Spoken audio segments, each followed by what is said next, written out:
I'm Bruce Yankner. I'm a professor of genetics and neurology at Harvard Medical School, and I co-direct the Glenn Center for the Biology of Aging. So the Pignolo Award is for a paper that came out of my lab close to 2 years ago, which analyzed the gene expression changes that occur in the aging brain. We used new computational methods to analyze that data and found that there were a few molecules that were predicted to regulate many other genes in the brain.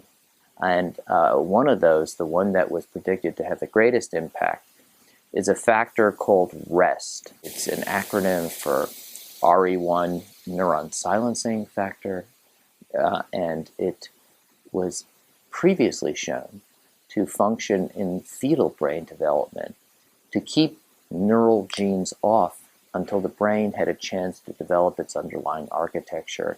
This gene would then turn off. But we confirmed by biochemical and genetic methods that it's in fact expressed in the adult human brain, and in fact it's dramatically upregulated in neurons of the brain as it ages.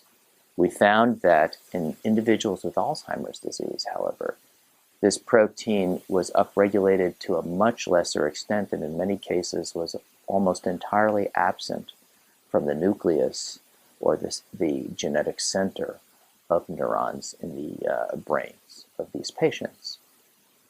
Furthermore, we then showed that this REST protein not only regulated genes that are important for fetal development, but actually regulate genes that are important for a number of other pathways that are involved in aging and Alzheimer's disease, including cell death, inflammation, and some of the typical pathology that we see in the brains of patients, namely the amyloid plaques and the neurofibrillary tangles. We were able to show that if you conditionally ablated the REST gene in these neurons in the mouse brain, as the mouse brain ages, they gradually die off in parts of the brain that are typically affected in an Alzheimer patient. Moreover, we showed that if you put those neurons in a culture dish in the laboratory, they were much less resistant to the sort of stressors that an aging brain encounters, such as oxidative stress or the amyloid stress that's been implicated in Alzheimer's disease.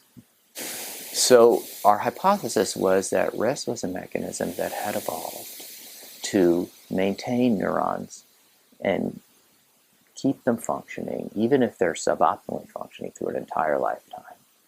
So we're very interested in how REST accomplishes these different functions, how it manages this Herculean task of maintaining neurons in a functional, viable state for 70 to 100 years or more. And it does that by regulating many downstream genes. So we're characterizing all those genes, as well as the partners, the protein partners that interact with REST to help accomplish this task. We believe that any of these are potential therapeutic targets, because if we could augment the efficiency of this system, we might be able to head off or delay the onset of Alzheimer's disease. So should this idea prove to be correct, and it needs to be validated by the scientific community at large, it would provide a new avenue for treating patients at a very early stage in the disease. And it would put a premium on the identification of those people who are at the greatest risk of progressing to Alzheimer's disease and intervening very early with an approach that mobilizes the defenses. Now, we're doing that at this point in a number of studies supported by the National Institute on Aging, which seek to intervene very early through drug approaches that are targeted to the amyloid protein.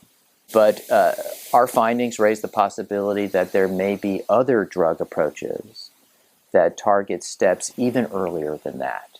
So I think this provides another glimmer of hope in our fight against this devastating disease.